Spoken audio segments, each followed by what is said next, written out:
And I will look at the dates and to see who was selected and how they were selected. And if they comply with what they said they were going to do, then they're in compliance. If they didn't, then they got a problem. Do agencies have the right to automatically take people off the list? Agencies? Yeah, like a tax agency, yeah. No. Not without notifying you. If for some reason the person became no longer eligible for whatever reason, they would have to notify you. But no, they don't have a right to take your name off the list. Because that happened to us. When will they start drawing the names? In the next few weeks. Just in the next few weeks. Because they have to. Because they have to serve 1,000 people by June 15, 2013. And sometimes it takes a year for somebody from when they're selected to when they're served. And I think they don't want to be in a position to, I think they already are in a position where they might serve out of that 1,000 people, 200 the first year and 800 the second year. So they're already in that situation because we're already 6 months into it. There's no capacity. And there's no capacity. So they're already sort of backed up. So when they select people, they're going to have to move very quickly. Because the people have had to move by June 15th, except for those people that are getting in-home services or requested in-home services. That can happen more quickly. And if they get in-home services and then need more intensive service later, do they have the right to move? They have to reapply for out-of-home services. Back on the funds list? If you're requesting now in-home services, in 2 years, let's say now you need out-of-home services, your needs will change, so your service plan should change, and you should request your services. And yes, they would go back on a waiting list, but at that point, they'd have to be served at a reasonable pace. Yeah, that would, you might have to wait. You might have to wait. That's why, again, it's important for you now to think about what you need. You may have applied for in-home services, but now are thinking about out-of-home services. And if you're thinking about that, So what do we get into first? That first is where we're going to be for a while. yes, that's good. For those of us who have kids on the funds list, my daughter's still in high school, so I haven't had to go beyond that at this point. But my understanding of sort of the PUNS list is that you would end up with a home-based waiver. So how does this differ from the home-based waiver? When we say in-home supports, is that That is a home-based home-based. waiver? It could be the home-based waiver, or it could be home-based facility. Okay. But remember, if that's what you want, Right. she may want, or you may want her out-of-home services eventually. Right, that's right. So it's sounding to me like for someone, perhaps in my case, as you just answered him, that you would have to go back on the, You have to go back on. so, yeah, it seems risky to not take it at this point.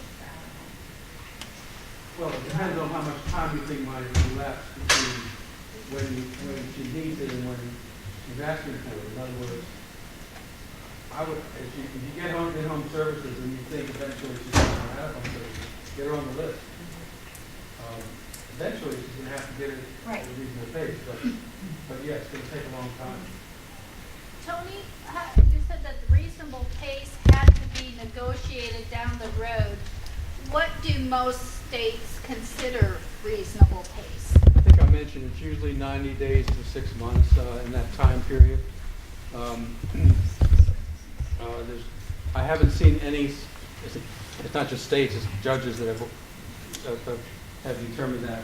I haven't seen anything over a year, but certainly most of it's 90 days to 180 days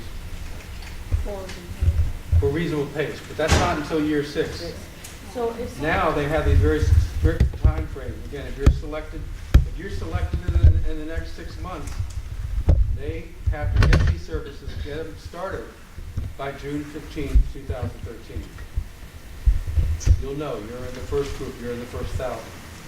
So if you are, if you get out of home services, and then the crisis happens, then are you, considered crisis? I mean, and that would If be you are any time where you're at. Anytime if you meet that crisis definition, you get services right away. and you don't count in that 1,000. You're completely separate. Actually, if you're in just as a different scenario, I hope it doesn't happen to any of you, but if you're in the 1,000 and you become crisis, you'll get services right away if you become crisis. And they have to add another person to that 1,000. Because the people in that 1,000 are people who are not in crisis. So theoretically, by starting in years 6 or 7, when we go to reasonable time, the pace of people getting off of the list could accelerate, provided that Illinois has services and places for them to go. Yes. Yes, that's what the expectation is. So they have a long way to go.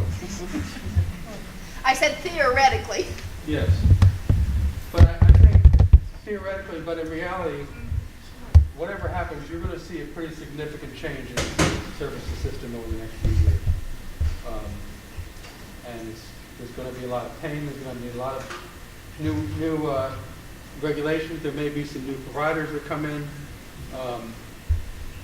But there's going to have to be change. You can't do this kind of increase at this kind of level without significant changes happening. Which, over a long period of time, is a good thing, but the state's going to have some growing pains when this starts happening in the beginning. Because it's just not a structure and a system that they support it. Well, in your experience over the years doing this for so long and, dealing with maybe you've never seen a state in this disarray, which I can certainly believe. Please don't get me wrong. There are some pockets of excellence here. Yes, I agree with that too. There's some good things happening. I absolutely agree with that as well. But from a systems perspective, Yeah, from a it's very funding, wrong. and from a funding perspective too. And from a funding Yes. perspective, your rates are unconscionably low. How have you seen over your years of situations where something this large has impacted the system work itself out? How have you witnessed that before? Well, Is it- the good news is a lot of new people get services. The bad news is what the problem that I have seen it happen in several states. We begin to develop the haves and the have-nots, where class members get this, and if you're not a class member, you don't get this. I mean, that's something we have to be very careful about, because remember, you already have several thousand people in SILA services.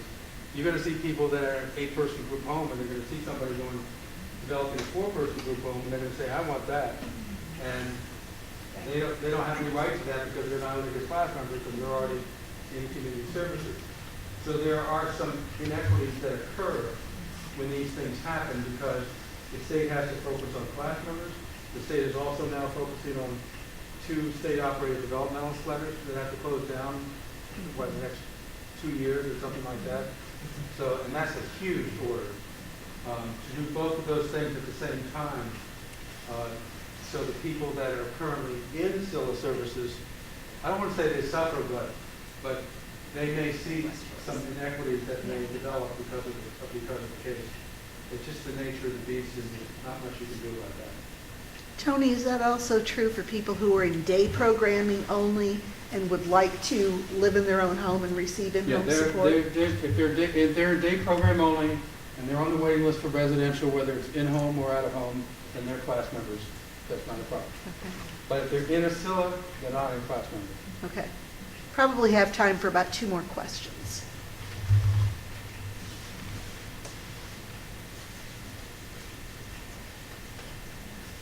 Okay, don't go out of here now. You say that Tony said anybody can get an NFL ticket that wants it.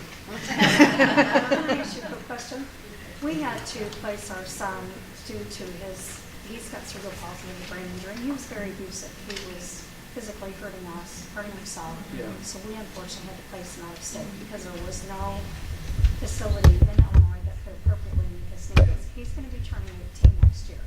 Now, given he turns 18 and he already has that funding, when he comes back to Illinois, if we find a place, I mean, I know we're kind of in a different boat because we already have that funding, but would he not be considered if we had a problem switching that pot? Just hearing what you just told me, I would say he's at risk of being crisis. He's still very aggressive. Yes. He still has aggression. So I would recommend that you be 18 soon, Well, next December, he turns 17 this year like a Yeah. kid, but then in a year, so I'm thinking Yeah. he would still be considered a crisis, given the nature he's Yeah. already had to be placed for those Well, I would purposes. certainly get him on the list, on the waiting list now. He's already on there. Okay. The PUNS list is PUNS what list. you're speaking of, yes. Yeah. And he's. So he when would he's be- 18, he would turn to be a class member, and at that point, again, I think you should try to indicate that he's at risk of being in crisis, and, you know, he would be in a high category.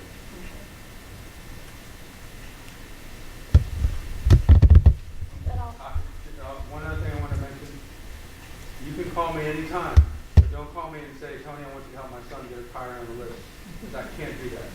I can't do that. It would be inappropriate for me to do that. I can tell you where he should be, and I can tell you, I can make sure that they let you know exactly where he is on the list, but I can't move him up because I like you. That's not going to happen. so how many people in your position are there? I mean, that do what you do? I actually, there's a group of us that meet on a regular basis. There's no secret handshake or anything, but there's about 24 of us in developmental disabilities cases. There's about 30 class action cases, and most of them have either a monitor, a special master, or an independent expert, or some title like that that has to monitor compliance. I have a counterpart here in Illinois in the Williams case, which is a mental health case for people with psychiatric needs. He's in recovering from mental illness. His name is Dennis Jones.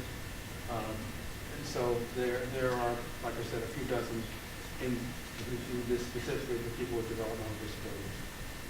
Where is this definition of developmental disabilities? It's in the home and community-based waiver. And that is located, by the way, on the DDD website. There's something called a waiver manual, which is on there, and you can go into the waiver manual and it defines developmental disabilities there, and who is eligible for services in the waiver. Because that's really it's the criteria for a class member is you have to have developmental disabilities and you have to be eligible for the Medicaid waiver, which Right. developmental disabilities. And I know that you're going to be shocked, but what is DDD? DDD is the Division of Developmental Disabilities. And just so you know, if you have your name on the list back here, I'll be sending you a link to a copy of the PowerPoint. You will have access to the recording of this session and any other information that Tony wants to feed me to send your way. So if you do have your name on the list, your email would be very important, and print very clearly, because a lot of them bounce back when I only get them off lists that people just scribble them down. And I did put my email up there, so feel free to email me directly. And I just want to clarify, the SILA from, like an ICF. SILA is generally no more than 8 beds, but an ICF could be 9 or more. An ICF in Illinois could be 500. An intermediate care facility is by definition, by federal definition, an institution. A waiver services, by definition, is a community services, and in Illinois it's up to 8 people. You do have intermediate care facilities that's smaller than 9, but for the purposes of people in ICFDDs, for this, they've made the cutoff of 9 or larger. They've made that. Yes, that the parties agreed that if you're in a 6-person ICFDD, you're not considered an institution in Illinois. You have to be a 9-person or more. Again, they range from, there's a lot of 16-person ICFDDs, and there are a lot of larger ones as well. The largest that I know is 550, I think. We're going to have to call the questions to a halt. We'll be around for a few more minutes, but the library is going to chase us out of here shortly. So thank you for coming. Please thank Tony Records for coming.